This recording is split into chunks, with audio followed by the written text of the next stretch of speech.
Well, Keith Thurman out. Sabastian Fundora in. This is your boy JG. This is the Punch Report. Time Tzuyu, Keith Thurman is out. Sabastian Fundora fills in.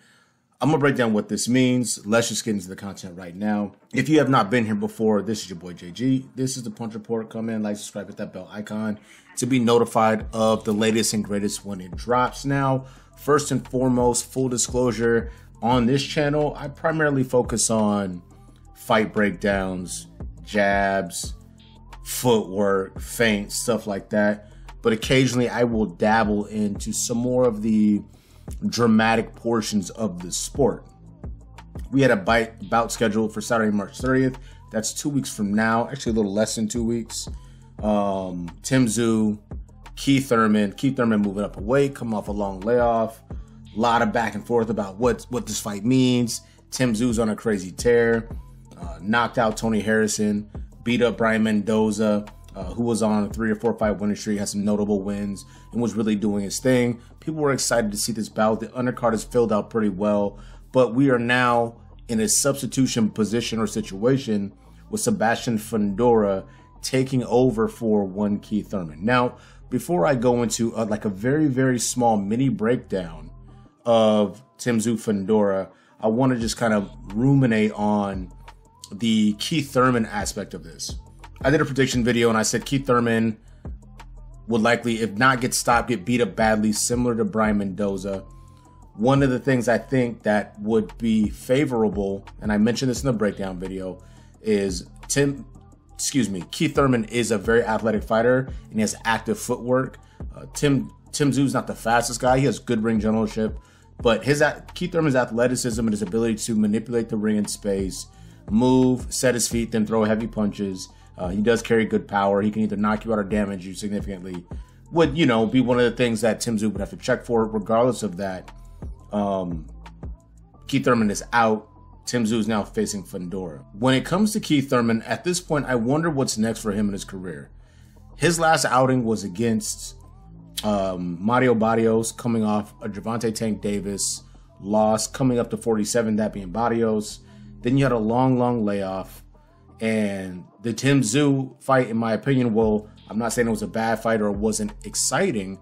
For me, for Keith Thurman, credit to him for taking that fight, signing up for this fight, going up in weight, fighting a guy that's young, hungry, and brutalizing everyone that steps in front of him, coming off such a long layoff in a new division, so to speak. It was at a catch weight, and Time Tzuyu being the guy that he is. The fight not happening, I'm not going to sit here in front. I'm not super surprised because I didn't see a lot of avenues for success for Keith Thurman getting this done.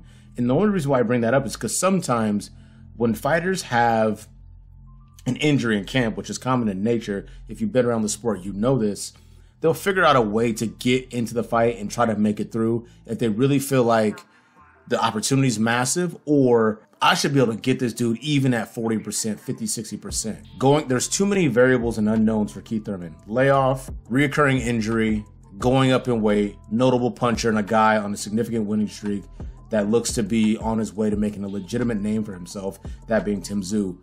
With a bicep injury and your layoff, do you want to take that bout, that chance? Absolutely not. So, Keith Thurman, my best to you. Wish you a speedy recovery and hope to see you soon.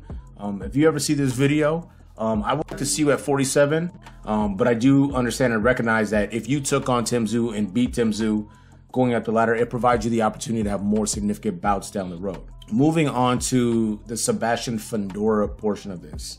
And before I even get into that, you're going to notice I don't have a lot to say about Time Tzuyu, so to speak, because his position is relatively unchanged, except for the fact that this will be a title fight at 54.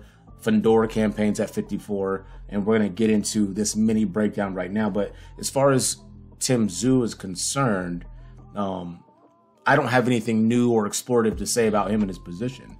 He is going to do what he needs to do as a professional prize fighter, continue to beat the guys that they put in front of him, or at least have great showings and put on for his fans. Now, when it comes to Sabastian Fundora, there's a couple things to note. I'm not going to add clips in this one. If you guys want to see a full breakdown of this fight, Sabastian Fundora, Time Tzuyu, let me know. Shout out to Australia, by the way. Shout out to Australia. You guys held me down crazy A lot of great comments, a lot of great viewership. I really do enjoy when you get to cover certain fighters from, you know, other countries. The fanfare is crazy. There's mad love for the fighters. So that's dope. But when I think about Sabastian Fundora, the Towering Inferno, he's a very tall fighter, 6'5", 6'6", 6'7", campaigns at 154 pounds. He's a volume puncher, punches in bunches, does a really good job getting offense off. Now, the thing of it is this. Styles make fights, and common opponent situations at times have to be considered. One of the things that I think about off the top of my head, Sean Porter, Errol Spence Jr., Terrence Bud Crawford. When Errol fought Sean Porter, it was a compelling back and forth battle that was close, that was likely decided by the knockdown that took place in the 11th. I had it a little wider than that, but then you have Bud Crawford, who stopped Sean Porter, I think, in the 9th round, and we go, oh, well, look at this. He did this to this guy. Now, I don't believe in that wholeheartedly, but examining performances against common opponents does lend to clues that could help us identify how a fight may play out.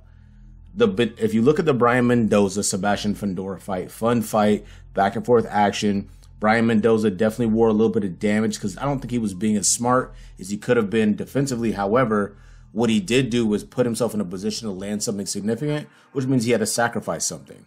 He ends up knocking out brutally Sabastian Fundora and coming away with probably the most significant victory of his career. Fast forward to the Brian Mendoza Tim Tszyu fight, and Tim Tszyu just walks through him, peppers him, beats him down. Brian Mendoza's super tough, hangs in there, keeps trying to throw punches, but for every offering that he had, Tim Tszyu was just much too much. Whether it was accuracy, timing, speed, punch placement, Tim Tszyu really had Brian Mendoza's number. Insert Sabastian Fundora, knocked out by Mendoza. Mendoza dog walked by Tim Tszyu. What do you think the outcome's going to be for Tim Tszyu and Sabastian Fundora? What I would say is this. The movement of a Keith Thurman is what let me see a little bit of light for him to have success. Outbox him, land some big shots, live on the outside, and kind of look flashy doing it. Sabastian Fundora is tall. He's going to come forward. He's going to be looking to get his offense off, landing punches and bunches. Tim Tszyu is a tactician, calculated, pressure fighter, patient, very defensively sound, has great ring vision.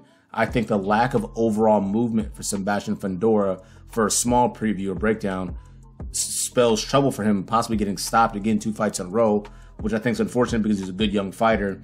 Brian Mendoza catches you slipping, you get dropped and stopped.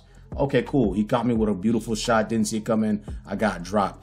Going in against a fighter who might break you down more viciously and then get you out of there on back-to-back bouts for Fundora, it puts a damper on your career a little bit.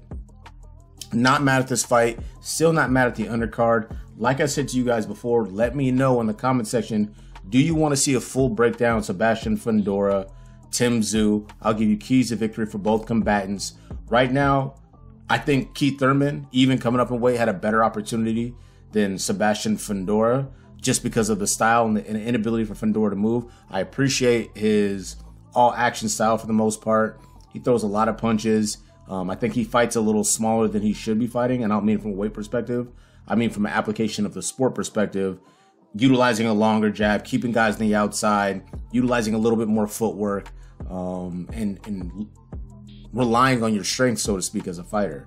But this is your boy, JG. This is the Punch Report. If you haven't done so already, if you made it this far, you definitely a real one. Hit that like button, subscribe to the channel, hit that bell icon to be notified when the videos drop. Shout out to my man DH, shout out to my man Jay Wooten. We out.